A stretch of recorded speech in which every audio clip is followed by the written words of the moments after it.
Hi there mga beloved mga soulmates! Welcome to Renzo Tarot Channel. Nandito lang po yung lingkod para bigyan kayo ng isang soulful and meaningful na tarot reading.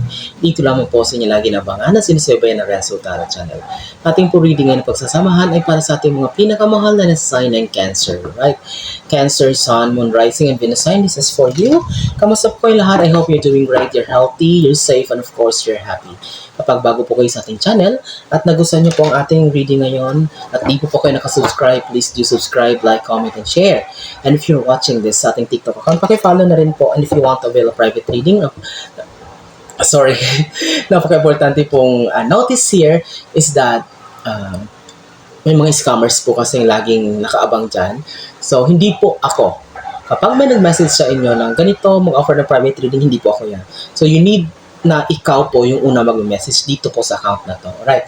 So, maaaring kasing pangalan man, the same profile picture, everything. I-check niyo po yung dami ng followers. Tsaka, yung views ng mga videos kasi nire-upload nila yan. Please, if you want to avail a private reading, kayo yung mag-message sa akin. Hindi po ako yung una mag-message to offer a private reading. Alright? Mga scammer po yan. Doble ingat po tayo ngayon. Alright? Last one shuffle for you, Cancer. At wag na nating patagalin pa. Kunin na natin ang yung 10 cards. Alright? Sige. Spirit Universe, Spirit Guides, Angels, Ancestors, Holy Spirit, Saint Michael. 2. 8 cards more, please. Saint Michael, give me 8 cards for Cancer. Ayan, 3. Tumalbog. 4. Give me 6 cards, please. Saint Michael. 5. Give me 5 cards, please, for Cancer. 6. 7. 3 more cards for Cancer. Spirit Universe, Spirit Guides. 8, 9, and 10. Alright. Cancer. Sige. Your 10 cards are now ready. Let's begin. Ooh. Ang bigat, Cancer.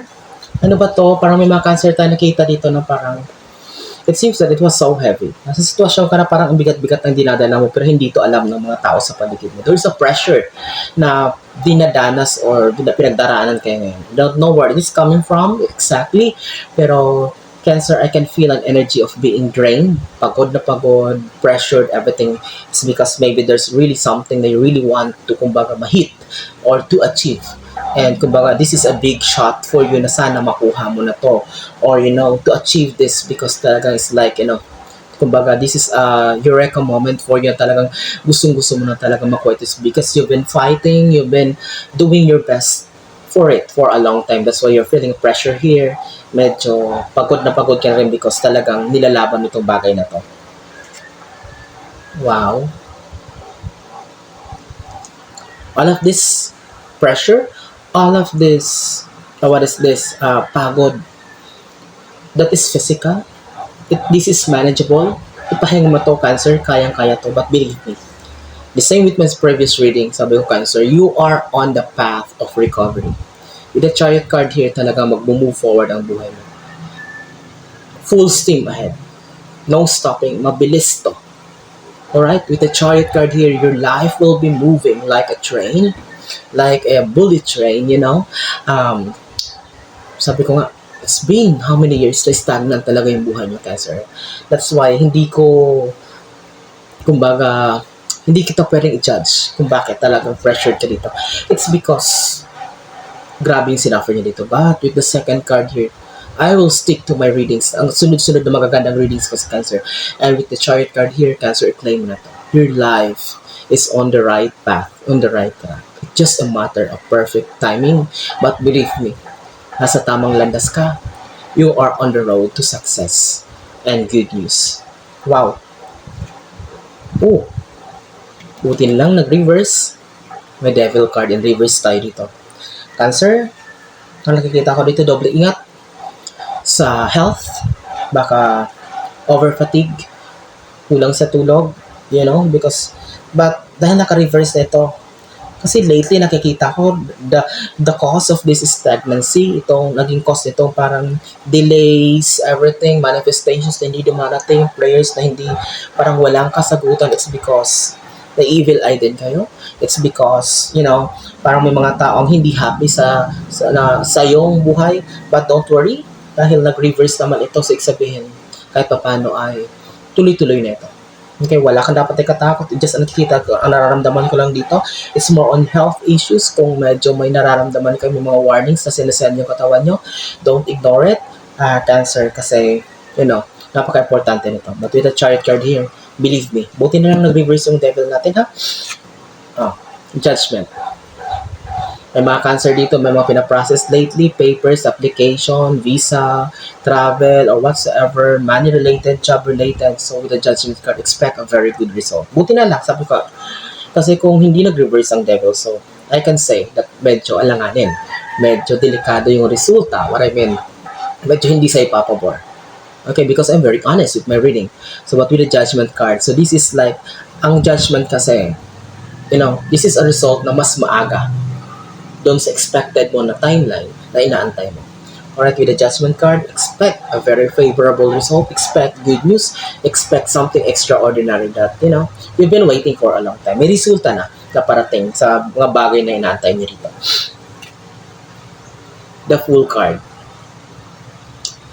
Cancer, I know, kayo yung tipo ng taong matapang, but in terms of decision making, medyo mahina kayo. What I mean, parang pinangungunahan kayo lagi ng takot, ng doubts or reservations. But with the Fool card here, so I can see her, Cancer, a message of that the universe is telling you to do not be afraid to take risk.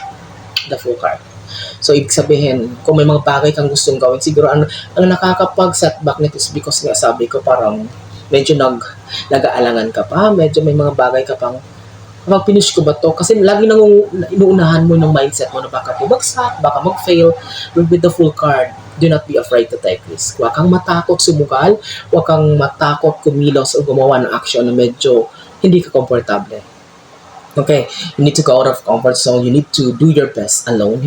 Subukan mo munang kumilos o gumawa ng mga bagay na hindi mo kinakailangan yung tulong ng ibang tao.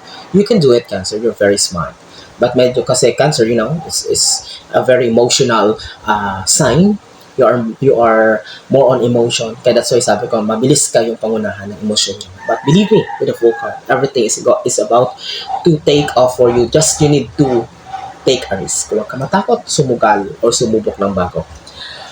We have 5 cards more here sa ating second row. Ulitin ko kapag bago po kayo sa ating channel at nagustuhan niyo po, please do subscribe, like, comment, and share. And if you're watching this sa ating TikTok account, follow na rin. If you want to build a private reading, kayo lang po mag-message sa akin. Hindi po ako mag-message sa inyo to over private reading. Scammer po yun. Right?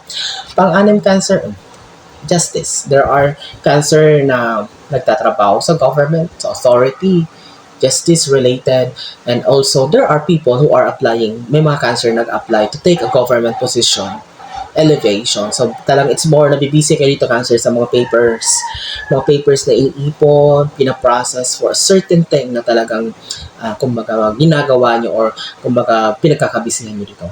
With the justice card, expect fairness. Nakakita ko dito na kung for a long time puro struggle because puro ikaw yung papalabas.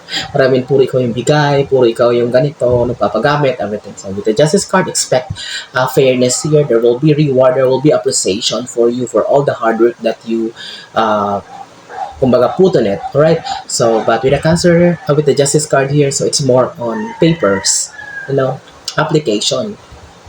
Ang daming papel na inaasikaso dito, mga Cancer. Ooh, it comes with balance also. Although sabi ko full steam, tuloy-tuloy na Cancer yung pag-arangkada ng buhay mo, but it comes with discipline and balance. Kasi hindi baka ma-overwhelm ka, Cancer, baka mamaya medyo magulo, medyo hindi mo mabalanse ang sitwasyon, and medyo sabi ko sa sobrang excitement, sa sobrang overflowing emotion, that medyo hindi maging balancing lahat. So have the discipline to balance everything. Time, energy, money, everything. So, with the Two of Pentacles here, you need to do your best to balance. Okay? Balance lang. Malalagpasan mong lahat na to. Wala kang dapat ipag-worry. It's more on balance and discipline about, kasi nakikita ko rito parang may pinagsasabay kayo. You're juggling between two situations. Maring love life, trabaho, application, family responsibilities. Ganon. But, I know, Cancer, kapag nagawan mo ng paraan para balansin ang lahat ng ito, so everything is very good. Alright? Kasi dito naman yung Chariot card din. Ang walo. Oh, okay. Very interesting. Nag-reverse din itong Seven of Wands eh. Alam mo silang dalawa lang ni Devil ang nag-reverse. Okay. So, sabi ko nga, meron talagang taong medyo nag-cause ng evil eye sa'yo, galit sa'yo for a long time. But nakita ko din nag-reverse na siya, tumigil na. Parang nagsawa siya. Or siguro tinablan siya ng karma dito. Parang hindi man sa'yo directly galit ito. It's maaring nadamay ka lang siguro. Like family member mo, kapatid mo, magulang mo, yung may kaaway talaga. Or parang galit sila. Parang nadamay na ng lahat ng member of the family dito. Kasi ito, galit na galit. Tsaka devil, But buti lang nag-reverse na, ibig sabihin tumigil na sila. That's why, ito na yung bunga ngayon. Cancer na parang aarangkada ng lahat para sa'yo. But nakikita ko galit itong taong to. May galit at talagang nag-curse siya, parang something sumpa, something like that, evil eye talaga. At nadamay ka pati ikaw. But, thank God, Cancer, tuloy-tuloy na ito. Sila lang yung tayong dalawang nagkapaligtad. Ibig sabihin, kinarma sila. Na matauhan na sila, tinamaan na sila ng karma. Alright, so titigil na to. That's why ito, nakita mo, ramdam mo na tuloy-tuloy na itong Cancer. Kumbaga tuloy-tuloy na itong blessings, good news na pating sa'yo. Kaya pala for a long time, puro kayo delay. Puro kahit hawak mo na biglang mapupurnada. It's because may evil eye talaga from a person na hindi happy. No, kita mo? Queen of Wands. Manifestations, prayers being answered here. Okay, as a queen, holding a sunflower, that is good news, positivity. That is hope. Okay? So, tinong katapat ang judgment niya. Sabi ko, magiging maganda yung resulta ng manifest mo dito. Hawak kamay mo na ito. Wala nang atrasan to. Talagang para sa'yo na yan. Nakatadhana na yan. Wala na't nakatanggal na itong mga devil. Nakatanggal na itong mga harang, mga evil eye dito. Tuloy-tuloy na ito. So, para na sa ito talaga Cancer. So, your prayers will be answered now. It will be given to you. Congratulations in advance, Cancer. Sabi ko nga sa inyo, talagang tuloy-tuloy na pag-arangkada ng buhay nyo. 10th and last card is Ace of Swords. New beginning. So, do not be afraid. Tuloy-tuloy lang. I know, itong bagong journey na tatahakin mo, still, it will be a bumpy road. It's still, hindi ito smooth. But, with the full card, masasabi mo na, buti na lang, nilaban ko, buti na lang, nag-take ako ng risk. Buti na lang, hindi ako pinanghinaan ng loob dito. And with the Ace of Swords here, believe me, this new beginning, this new journey na talagang tatahakin mo or talagang papasukin mo, this is what, kumbaga ito yung pinag-pray mo for alam. This is what your heart and mind desires. Ito yung gustong-gusto mo, mahal na mahal mo gustong gawin. But parang lately nga, sabi ko may mga medyo may mga nega lang na medyo nakaharang dito, siguro na evil eye lang. But all in all, believe me, Cancer, tuloy-tuloy na ito. There's no stopping. Wala na makakapigil sa'yo. Alright, so, congratulations in advance. Tingnan mo sa 10 baraha. Silang dalawa lang nag-reverse, yung devil tsaka itong taong galit na galit sa'yo. So, sabihin talaga, ito yung nag-cause ng mga delays, ng mga problems and frustrations for a long time kasi talaga may nainggit, may nagalit, nadamay ka dito. But with the Chariot card here, the Fool, Queen of Wands, Ace of Swords, and Judgment, believe me, it's just a matter of perfect timing, but ihanda ang sarili, you're going to celebrate in the soonest time, Cancer. You deserve it. Alright? Thank you so much sa inyong muling pagsama sa inyong lingkod. Mga pinakamahal kong soulmates na Cancer. I'm wishing you all the best in life. Sana maraming Cancer makapanood to. Thank you so much. Hanggang susunod nating pagkikita. Mag-ingat kayo lagi. God bless us all.